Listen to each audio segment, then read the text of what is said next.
어젯밤 파워볼 복권 추첨에서 1등 당첨자가 나오지 않으면서 잭팟은 약 15억 달러까지 치솟았습니다. 다음 추첨은 토요일에 이뤄집니다.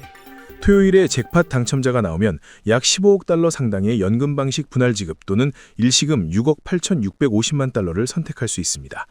전국에서 5개의 번호를 맞춘 티켓은 모두 6장이 판매됐습니다.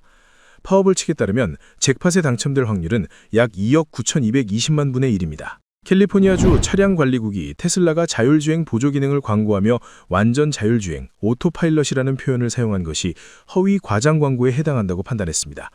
캘리포니아주 행정판사는 이를 근거로 테슬라의 제조 판매 면허를 30일간 정지하라는 명령을 제안했지만 DMV는 처벌을 완화해 해당 용어를 시정할 수 있도록 60일의 유예기간을 부여했습니다.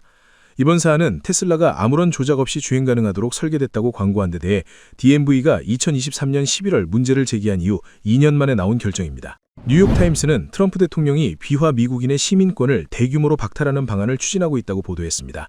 신문이 입수한 이민국 내부 지침에 따르면 각 현장 사무소는 매달 100건에서 200건의 시민권 박탈 사례를 적발해 보고하도록 요구받았습니다. 전문가들은 월별 할당량이 시민권 박탈을 정치화하고 무고한 귀화 시민까지 표적이 될 위험이 있다고 우려했습니다. 현행법상 시민권 박탈은 재판을 거쳐야 하며 정부가 불법 출입을 입증해야 하지만 광범위한 적용으로 귀화 시민사회의 불안과 공포를 확산시킬 수 있다는 지적이 나오고 있습니다.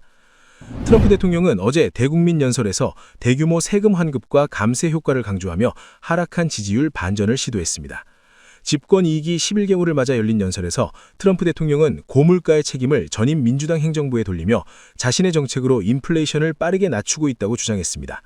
관세 정책을 통해 18조 달러 규모의 투자를 유치했고 일자리 창출과 임금 상승, 국가안보 강화로 이어졌다고 평가했습니다. 국경 통제, 무역 개선, 에너지, 의약품 가격 인하, 전쟁 종식 등도 주요 성과로 제시했습니다. 트럼프 대통령은 새 감세 정책으로 가정당 연 1만 1,000달러에서 2만 달러 절감과 내년 봄 사상 최대 환급을 약속했으며 군 장병에게 특별 지급금도 지급하겠다고 밝혔습니다. 언론들은 어제 연설을 내년 중간 선거를 앞둔 민심 달래기 성격으로 해석했습니다. 건강 소식입니다. 지방 함량 20% 이상인 고지방 치즈와 크림을 섭취하면 장기적으로 치매 위험이 13에서 16% 낮아질 수 있다는 연구 결과가 나왔습니다.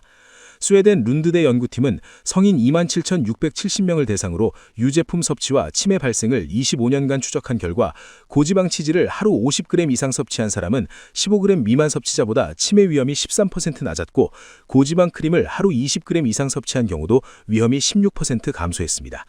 특히 고지방 치즈는 혈관성 치매 위험을 29% 낮췄습니다. 반면 저지방 유제품이나 우유, 버터, 요구르트 등은 연관성이 없었습니다. 한국 뉴스입니다.